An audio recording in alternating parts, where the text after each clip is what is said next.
পয়গম্বর সুলাইমান আলাইহিস সালাতু ওয়াস সালামের জামানায় ঐতিহাসিক তত্ত্ব মতে আমি আপনাদেরকে বলছি, পয়গম্বর সুলাইমান আলাইহিস সালাতু ওয়াস সালামের জামানায় আল্লাহ তাআলা এক গোলামকে নির্ধারিত করে দিলেন তার মত অমুক জায়গায়, যেই দেশে তার মত, ধরেন তার মত চীন দেশে লেখা হলো, তার মত চীন দেশে লেখা।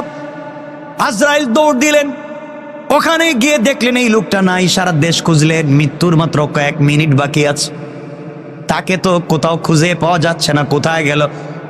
কোথাও তাকে খুঁজে পেলেন না। পুরা দেশ খুঁজলেন, এই নামে এই চেহারার কোন লোক তো তার কাছে নাই। কারণ আল্লাহ তাআলা যার মত লিখে দিয়েছেন তার ছবি সহ, তার বাপ দাদার নাম সহ, সে কোথায় তাকে অস্থায়ী ঠিকানা স্থায়ী ঠিকানা লিখে তা আল্লাহ আজরাইলের কাছে দেন। আজরাইল খুঁজতে লাগলেন অস্থায়ী স্থায়ী ঠিকানা, কোনো জায়গায় নাই। গেল কই?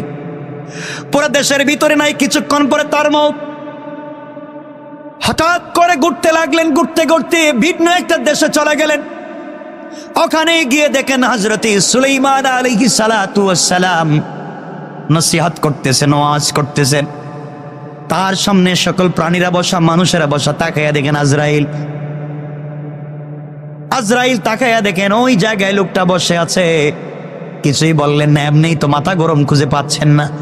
এর মধ্যে দেখতেছেন ওয়াজ শুনতেছে, চিন্তা করতেছে, খুঁজে পাওয়া যাচ্ছে না। কিছুক্ষণ পরে তার মত, তার মধ্যে ওয়াজ শুনে হযরতে আজরাইল তার সামনে এসে কিছুই বললেন না, তার চেহারার দিকে তাকালেন। লোকটা পরিশান হয়ে গেল, শরীর থেকে ঘাম ঝরতে লাগলো, কান্না শুরু করে দিল, হাউমাউ করে ময়দানের এদিক সেদিক ছোটাছুটি করতে লাগলো। এক পর্যায়ে সুলাইমানকে বলতে লাগলো, পয়গম্বর সুলাইমান, আল্লাহ তাআলা আপনাকে ক্ষমতা দিয়েছেন, আপনাকে বাদশাহী দিয়েছেন, আমাকে এই মুহূর্তে আপনি চীন দেশে পৌঁছায়া দেন। আমি চীন দেশে চলে যেতে চাই। আপনার বাতাস, আপনার কথা শুনে, জিন্নাত কথা শুনে কয়েক সেকেন্ডের ভিতরে আপনি আমাকে ওখানে পৌঁছায়া দেন। হযরতে সুলাইমান আলাইহিস সালাতু ওয়াস সালাম তাকে সেখানে পৌঁছায়া দিলেন। হযরত সুলাইমান দেখেন জিন্নাত এখানে ঘোরাঘুরি করলে এবং আজরাইল ঘোরাঘুরি করলে দেখা যায় না। কিছুক্ষণ পরে আবার আজরাইল হাজির। হযরত সুলাইমান ডাক দিয়া বলেন, আজরাইল রে, কিছুক্ষণ আগে তুমি এখানে ছিলে, এখন কোথায় গেলে? আজরাইল বলছেন, পয়গম্বর, একটা লোক আপনার এখানে নসিহত শুনতে ছিল, তার কাগজের ভিতরে লেখা তার মত হবে কোথায়? চীন দেশে। আপনার এখানে বসে আছে 1000 মাইল দূরে। এই জন্য আমি তার চেহারার দিকে এমন করে দৃষ্টি দিয়েছি, তার ভিতরে মুহূর্তের আসর চলে এসেছে। আপনি তাকে ওখানে পাঠিয়ে দিয়েছেন, আমি তাকে ওখানে মৃত্যু ঘটাইয়া আবার আপনার প্রোগ্রামে হাজির হয়ে গেলাম। আল্লাহু আকবার। দেখেন মুসা আলাইহিস সালামের কাছে আল্লাহ পাঠাইছেন আজরাইল রে, যাও নিয়ে আসো। আল্লাহ খুশি ছিলেন মুসার প্রতি। আজরাইল থাপ্পড় দিয়েছিলেন, একথা আপনারা জানেন। আল্লাহ বলছেন, মুসা এটা করলা কি? আল্লাহ এটা কোনো কথা হইল? কোনো কথা নেই, বার্তা নেই, এসে আমার নিয়ে যেতে চায়। আল্লাহ বলছেন, এক কাজ করো, তাহলে আমিও তোমাকে খুব ভালোবাসি, আর ভালোবাসলে কাছে রাখতে চাই।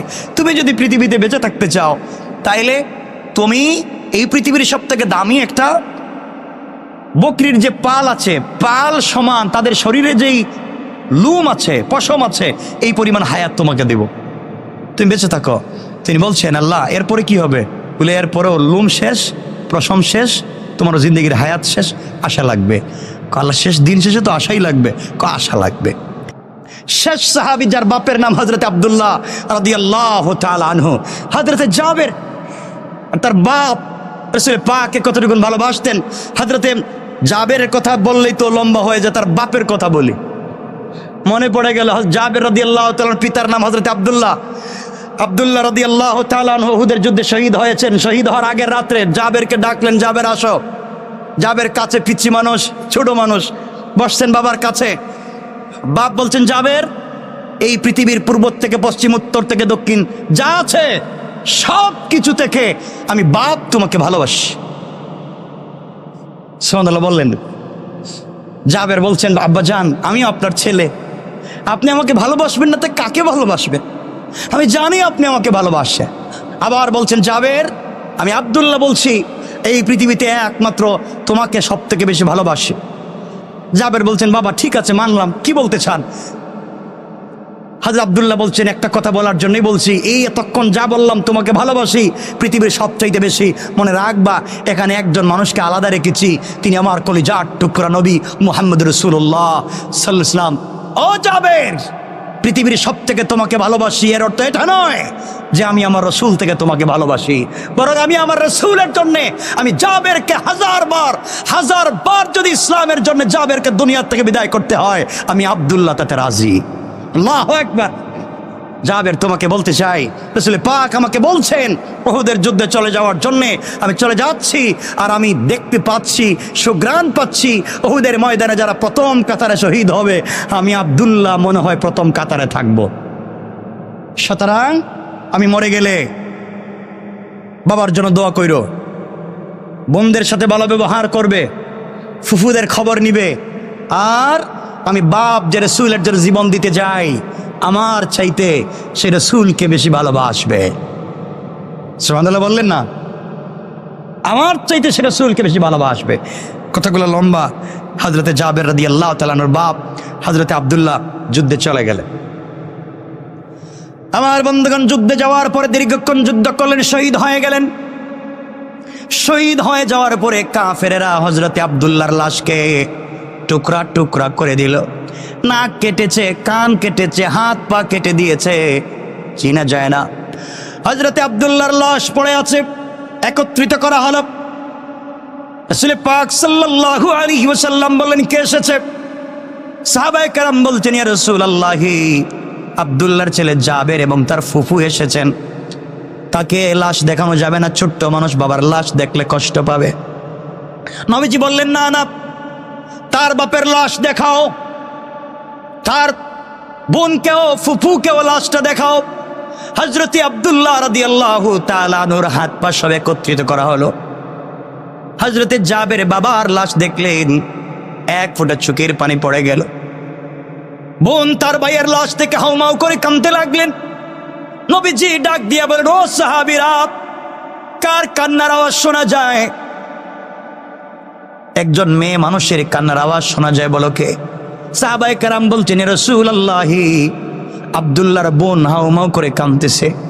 নবীজি বলেন, সাহাবীরা রে, যতক্ষণ পর্যন্ত আব্দুল্লাহর লাশ এই জামিন থেকে উঠানো না হবে, ততক্ষণ পর্যন্ত আল্লাহর রহমতের হাজারো লাখো কোটি ফেরেশতা আমার আব্দুল্লাহর লাশকে ঘিরে তার জন্য রহমতের দোয়া করে করে বাতাস দিতে আছে। আল্লাহু আকবার। হযরতে জাবের বাবার লাশ থেকে হাউমাউ করে কাঁদতে লাগলেন। নবীজি আস্তে আস্তে করে জাবের কাছে গিয়ে জড়াইয়া ধরলেন, আর নবীজি জড়াইয়া জাবেরের কপালে চুম্বন করে বলছেন, জাবের, তুমি বাবার জন্য কান্না করো। কথা বলে আমার নবীজি তার হাত মোবারক জাবেরের মাথার উপরে রাখলেন আর বলেন, জাবের, এই মুহূর্তে তুমি আমার সঙ্গে বাড়িতে চলো। আজকের থেকে আমি আজকের থেকে ঘোষণা করলাম, হযরতে আয়েশা আজকের থেকে তোমার মা, আর আমি মুহাম্মদুর রাসূলুল্লাহ তোমার বাবা হয়ে গেলাম। আমার বন্ধুগণ, উহুদের প্রান্তরে আরেকজন সাহাবীর কবরের ভিতরে দুজনকে একত্রিত করে লাশ দাফন করা হলো, মাদফন করে দেওয়া হলো। 6 মাস পরে হযরতে জাবের চিন্তা করলেন, বাবার লাশকে আলাদা করে ফেলি, একটা কবরে দুইজনের লাশ আলাদা করে ফেলি। 6 মাস পরে কবর খনন করলেন। আল্লাহু আকবার। কবর খনন করে দেখেন 6 মাস আগে বাবার লাশ যেভাবে কবরে রেখেছেন, একটা কানে একটু মাটি লাগা ছাড়া একটা শরীরের ভিতরে একটা মাটিও পড়ে না। আল্লাহু আকবার।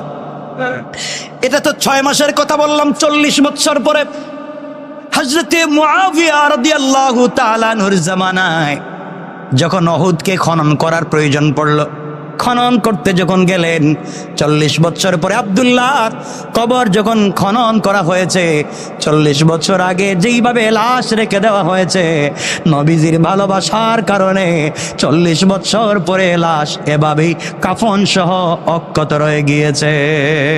আল্লাহু আকবার বলেন। তারা রাসূলকে কেমন ভালোবাসতেন, আল্লাহকে কতটুকু ভালোবাসতেন, আর সেদিকে যেতে চাই না। আব্দুল্লাহর কথা বহুত লম্বা। এরপরে হযরতে জাবের জাবেরের সঙ্গে রাসূলের অনেক স্মৃতি আছে, কথা বলতে চাইছিলাম এগুলা। জিন্দিগির শেষ জিন্দিগির স্মৃতি জাবেরের সঙ্গে, যেহেতু জাবের ছোট ছিলেন, খন্দকের যুদ্ধে রাসূলের সঙ্গে ছিলেন, রাসূলের পেটে পাথর ছিল, জাবের কি করেছিলেন। এরপরে ৭৪ হিজরিতে যখন হাজ্জাজ ইবনে ইউসুফ খলিফা বাদশাহ হয়ে গেল, তখন তাদের উপরে কি হয়েছিল হাজ্জাজের মাধ্যমে। ৭৮ হিজরিতে তিনি যখন ইন্তেকাল করেন, তখন কি অবস্থান হয়েছিল, কি করেছিলেন, সে কথাগুলো অনেক লম্বা, আমি আর সেদিকে যেতে চাই না। আপনারা আমার জন্য দোয়া করবেন, আমি আপনাদের জন্য দোয়া করতে চাই। কথা যতটুকুন বলেছি